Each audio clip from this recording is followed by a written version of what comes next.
नमस्कार प्यारे बच्चों, स्माइल स्टडी यूट्यूब चैनल पर आप सभी का स्वागत है। आज हम एनएमएस 2020 का पेपर लेके आए हैं। विज्ञान के प्रश्न हल करेंगे। विद्यार्थियों, आपकी परीक्षा की डेट जारी हो चुकी है और उसी कड़ी में आपकी तैयारी का जो रिवीजन करवाया जा रहा है, तो इसके अंतर्गत आज 35 क्वेश्चन विज्ञान के 2020 का जो प्रश्न पत्र है वो हल करवाया जाएगा। आप देख रहे हैं नेशनल मीन्स का मेरिट स्कॉलरशिप परीक्षा 2020 का पेपर स्क्रीन पे दिखाई दे रहा है। विद्यार्थियों देखिए, प्रश्न स्टार्ट करते हैं। पहला प्रश्न है, प्रोटीन में कौन सा तत्व पाया जाता है? प्रोटीन में कौन सा तत्व पाया जाता है? विद्यार्थियों, अगर हम चर्चा करें प्रोटीन की, प्रोटीन में कौन सा तत्व पाया जाता है, तो प्रोटीन में ऑप्शन नंबर 3 है नाइट्रोजन। कौन सा पाया जाता है? नाइट्रोजन। ये टिक देखिए बच्चों के लगाए हुए हैं किसी पेपर की पीडीएफ में, तो वो गलत हो सकते हैं, लेकिन हम कलर टिक लगा रहे हैं। अगला प्रश्न है, पचे हुए भोजन का मुख्य रूप से अवशोषण जिस अंग में होता वह है? तो प्यारे विद्यार्थियों, भोजन का अवशोषण हमेशा स्मॉल इंटेस्टाइन, जिसे छोटे आंत या सूदांत्र कहते हैं, तो इसका आंसर नंबर 2 सही हो जाएगा। अगले की चर्चा करते हैं। नेक्स्ट जो प्रश्न है, प्रश्न संख्या 3। विद्यार्थियों, प्रश्न संख्या 3 में लिखा गया है कि आर्कियोपटेरिक्स के मध्य योजक कड़ी है, यानी किन किन वर्गों के मध्य योजक कड़ी है? तो ध्यान दीजिए, रेप्टिलिया और जो एवीज है उसके मध्य आर्कियोपटेरिक्स क्या है? योजक कड़ी है। प्रश्न संख्या 4 की चर्चा करते हैं। विद्यार्थियों, कीटों में श्वसन अंग है, तो देखिए कीटों में जो श्वसन अंग है, यहाँ प्रश्न ये भी आ सकता है कॉकरोच में श्वसन अंग है, तो जो श्वास रंध्र है या श्वासवात प्रणाली भी होती है, तो ये ऑप्शन सही होगा, तो आंसर नंबर 4 सही हो जाएगा। अब चर्चा करते हैं 5वें प्रश्न की। विद्यार्थियों, 5वां जो प्रश्न है, उत्परिवर्तन का सिद्धांत किस वैज्ञानिक ने दिया? उत्परिवर्तन के सिद्धांत की हम चर्चा करें तो ह्यूगो डी व्रीज नामक वैज्ञानिक ने उत्परिवर्तन का सिद्धांत दिया। प्रश्न संख्या 6 की चर्चा करते हैं। देखिए चित्र को आराम से देखिए विद्यार्थियों, मैंने जूम किया है यहाँ पर। प्रश्न कह रहा है कि दिए गए चित्र में प्रजनन का प्रकार है। ये सामान्यतः जो गांठ बनती है उस गांठ से नए जीव का निर्माण होता है, वो प्रजनन का जो प्रकार है वो है आपका मुकुलन। तो विद्यार्थी यहाँ विशेष ध्यान देंगे। ईस्ट होता है, हाइड्रा जो होता है उसके अंदर मुकुलन प्रकार का प्रजनन पाया जाता है। अब चर्चा करते हैं प्रश्न संख्या 7 की। प्रश्न संख्या 7 में देखिए विद्यार्थियों, यहाँ प्रश्न को समझने की आवश्यकता है।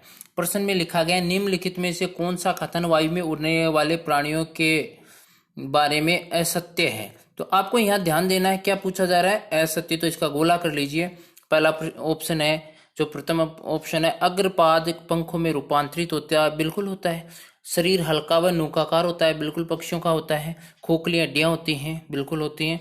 त्वचा के नीचे वसा की मोटी परत होती है, नहीं होती है, तो इसलिए आंसर नंबर 4 सही हो जाएगा। असत्य कथन है ये। प्रश्न संख्या 8 की चर्चा करते हैं विद्यार्थियों। प्रश्न संख्या 8 की चर्चा करें, निम्नलिखित में से किसके अपघटन की अवधि अधिक है? तो अपघटन की अवधि की हम चर्चा करते हैं तो केले का छिलका है, लकड़ी का टुकड़ा है या कागज की थैली, ये सामान्यतः जल्दी अपघटित हो जाते हैं, लेकिन जो प्लास्टिक की थैली है वो अपघटन होने में काफी लंबा समय लेती है, इसलिए ऑप्शन नंबर 3 इसका आंसर हो जाएगा। विद्यार्थियों, अगली जो है, अगला ऑप्शन जो है, निम्नलिखित में से कौन सी विलुप्त जाति है? विलुप्त जाति की अपन चर्चा करते हैं तो विद्यार्थियों ध्यान दीजिए, यहाँ पर ऑप्शन दे रखा है, रेगिस्तानी लिजार्ड जिसे छिपकली भी कहा जाता है, जंगली कबूतर और कृष्णमृग और स्नो तेंदुआ, तो इसका ऑप्शन नंबर 2 जो है जंगली कबूतर सही हो जाएगा। नेक्स्ट प्रश्न की ओर बढ़ते हैं। निम्न में से कौन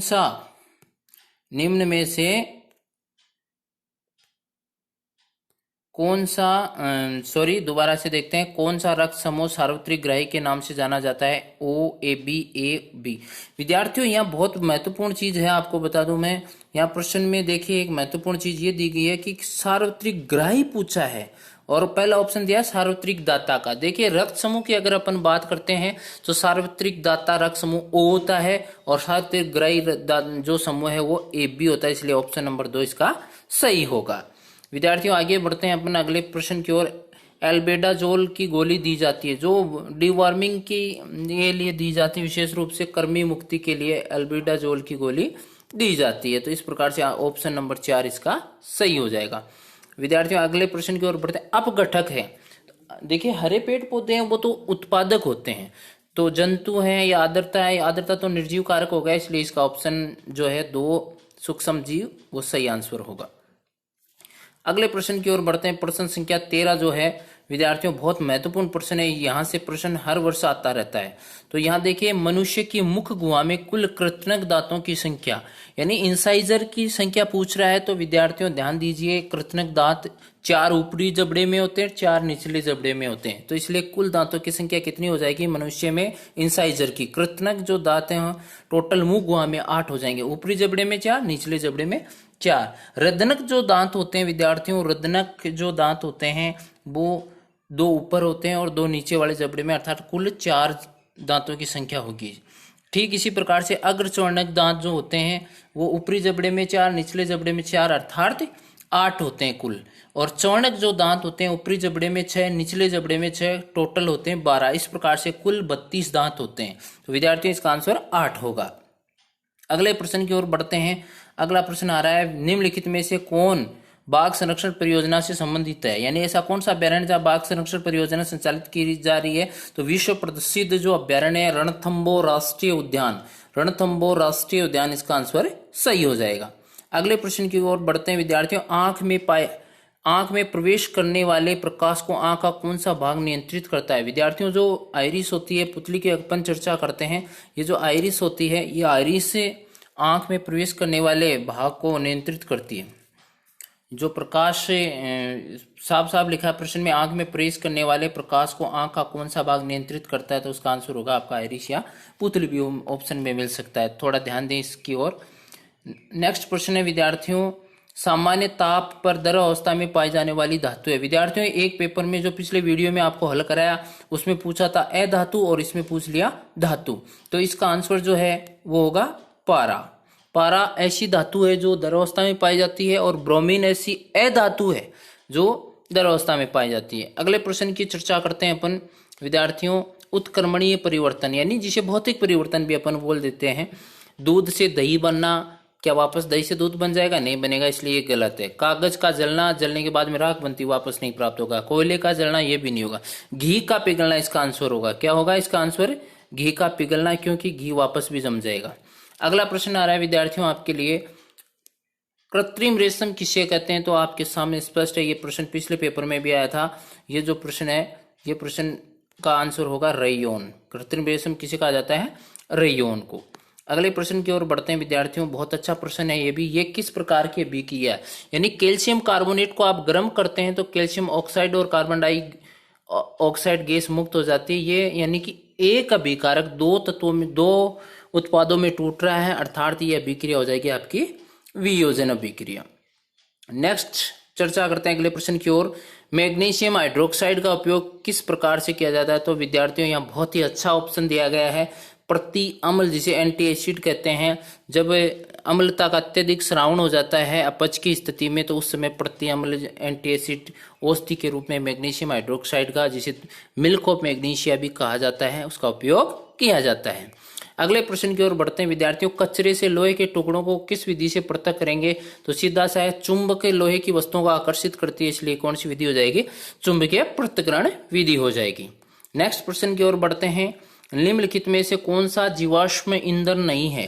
तो जीवाश्म ईंधन कोयला भी है, पेट्रोलियम भी, प्राकृतिक गैस भी है, इसलिए इसका आंसर, क्योंकि देखिए यहाँ नहीं है, इस चीज को विशेष ध्यान दे, बच्चे गलत कर देते हैं। इन चीजों का विशेष ध्यान रखना प्यारे विद्यार्थियों, नहीं तो 4 से 5 प्रश्न हर पेपर में गलत कर देते हो आप। तो इसका आंसर होगा वाटर गैस। अगले प्रश्न की ओर बढ़ते हैं। निम्नलिखित कॉलम 1 और कॉलम 2 का मिलान किया गया है, इसमें कौन सा सही नहीं मिलाया गया? तो ये जो नहीं है इसको देख लीजिए, बार बार ये परेशान कर रहा है, तो इसको मिला लीजिए। बिना बुझा चूना जो है कैल्शियम हाइड्रोक्साइड होता है, बिल्कुल सही है। सिरका जो एसिटिक अम्ल जिसे बोलते हैं CH3COOH, ये भी सही है। चूने का पानी, चूने के पानी की अगर अपन चर्चा करते हैं विद्यार्थियों, तो जो चूने का पानी है उसका सूत्र होता है CaOH का होल ट्वाइस, इसलिए ये क्या है, यहाँ पे सूत्र गलत दिया गया है। और जब सूत्र गलत दिया गया तो आंसर क्या हो जाएगा इसका? सी। ऑप्शन जो सी है वो सही होगा, क्योंकि चूने के पानी का सूत्र CaCO3 ना होकर CaOH का होल ट्वाइस होता है। तो इसलिए इसकी चर्चा करते हैं तो ऑप्शन नंबर 3 इसका आंसर होगा। विद्यार्थियों अगले प्रश्न की ओर बढ़ते हैं। कोयले को हथौड़े से पीटने पर चूर्ण बन जाता है, ये कौन सा गुण कहलाता है? कोई भी पदार्थ अगर उसको पीटते हैं तो वो भंगुरता के कारण टूट जाता है, टुकड़ों में बदल जाता है, तो इसका आंसर हो जाएगा भंगुरता। अगला प्रश्न है, पर्यावरण को दूषित होने से बचाने के लिए 4R सिद्धांत का अनुसरण करना चाहिए। जिन निम्न में से कौन सा विकल्प 4R सिद्धांत का भाग नहीं है?